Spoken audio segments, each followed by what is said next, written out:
Do you find yourself just not knowing where to start when it comes to essay writing? You're sitting there, you're like, okay, what, where, how? Watch this video. I'm going to show you exactly how to do an effective essay plan. So let's go. Believe it or not, there are actually several steps to planning an essay. So I'm going to go through those steps with you right now. You need to have some direction. You need to have clarity. You need to know exactly what you're going to talk about. Why is it so important? Because it just saves you so much time. It stops you getting so overwhelmed, especially at the beginning. And it stops that procrastination because you've got a clear way of where you're going to go with your essay. And as you guys know, I like to give you real life application from my job as a probation officer. So I'm no longer working as a probation officer, but when I did work there, I used to do a lot of assessments and reports. So it can be things like parole reports, pre-sentence reports, offender assessments, and you may have some smaller reports as well, but they are like your main reports. So why me talking about essay planning is it important for the real world when you're in a real job? Because you will have targets and deadlines. So a lot of these offender assessments we have to do in 10 working days. Working days is the key thing here, because if you're out at a meeting or you're off or you've got annual leave, the clock is still ticking and you still have to get that assessment done. So you have to be really effective in what you write, what you include, and in managing your time. So that is what I'm going to talk about today, is managing your time to get the essay plan done and actually doing the essay plan. First, you want to work out what steps you have to take and how much time realistically you've got to complete this. So when I work with my one-to-one students, we will sit down and the first thing we do is say, right, show me your timetable, show me everything that you've got going on in your life so you know how to allocate your time, whether you're working, what time you get up in the morning, when your brain is most energized for actually working, what you do, like what plans you've got the weekend, what hobbies you've got between now and your essay deadline. Because as you're doing your plan, obviously you want some downtime, you want time to still do your fun stuff, but you need to plan that in so that you're not leaving, so that you've got a balance and you're being real with actually how much time you've got. Because one of the most things to not getting things done on time is overestimating how much time you've actually got for things. Okay, so next step in the planning, first step in the planning is analyze and brainstorm. So you are going to get your question. So let's imagine the question is, what are the pains of imprisonment? Yeah, that is your question. Firstly, when you're at uni, you can get a list of questions that you need to choose from when it comes to doing your essay. So this is where I see a lot of students procrastinate and take time over. You've got to be decisive, make your decision, don't spend ages deciding what question to do. How can you best decide? Well, figure out which one you're kind of drawn to. There will always be some you're drawn to more than others. Then maybe as you narrow it down and you think, oh, well, these two are quite good, think, okay, what ones have you had lectures on where you understand it? What ones have you had where you've actually attended the lectures? What ones do you think you can find more research on? Which ones do you think that you know good theory to link? Like really just narrow it down, but please don't spend too long deciding on that one. Great, so you've got your first step written down. Pause this, get a pen and paper if you're not, because this is going to be a good one.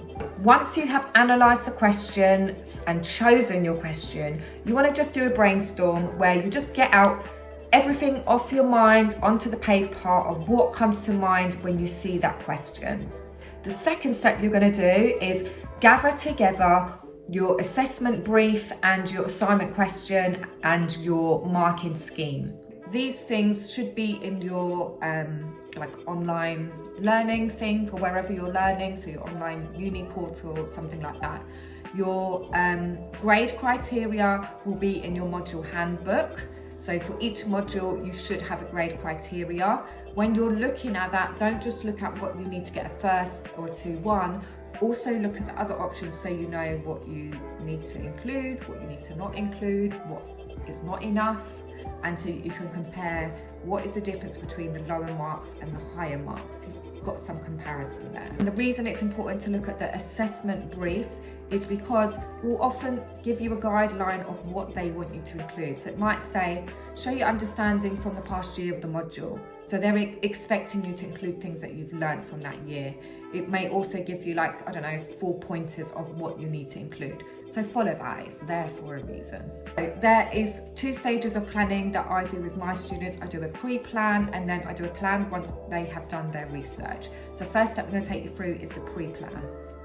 So a pre-plan is the plan you do before any research. You can do a box plan or a linear plan. I'm going to show you the examples. Hopefully they flash up on the screen. A box plan, I've already got this because I just spoke about this in my Facebook Live group.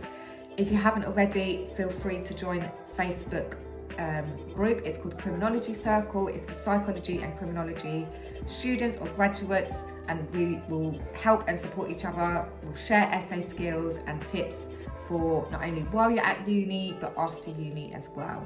So here is the box plan. If it flashes up on the screen, great. If not, then you can just see this one here. So a box plan is literally as it says. So you've got, depending on your word count, you've got between 1 and 6 boxes. You may have more or may have less. So box 1 is conclusion, and your final box, box 1 is intro, final box is conclusion. And then you have there all of the topic areas that you want to discuss. So this example one for discuss the pains of imprisonment, you could put mental health, coronavirus, finances and family. Yeah, and that will just start you off. Then you can start narrowing it down into exactly what aspect of mental health you want to talk about, what aspect of coronavirus, etc, etc. So this is where you're going to go through your lecture notes, take from your brainstorm what parts you actually want to include. So for example, mental health, that could be anywhere from a specific mental health condition, the way that they're assessed with mental health in prison, referrals, courses for mental health, suicide rates, yeah, so anything like that. Box 2, say if you're doing coronavirus, again, pick a certain specific thing about coronavirus. Is it maybe the increase of cases or deaths or the increased waiting time, or figure out what it is about coronavirus. Same with finances. Finances is a wide topic, a specific thing for how, maybe it could be about debt mounting or about people losing their council properties, something like that, like a specific thing. Next one, family. Is it maybe a specific impact on the father, like if it's a father in prison? Is it a mother in prison? Is it, losing family ties, increasing family ties? Well, obviously not increasing because we're talking about the pains, but whatever pain it is, be specific, okay? The second kind of plan you can do, and this is totally up to you, is a linear plan. So this is just where you are just writing down. So you've still got your intro, you've got paragraph 1, 2, 3 and 4 still, and you're just doing it along like that. And then you've got a bit more specific about, here you've got mental health, or what about mental health, you can focus on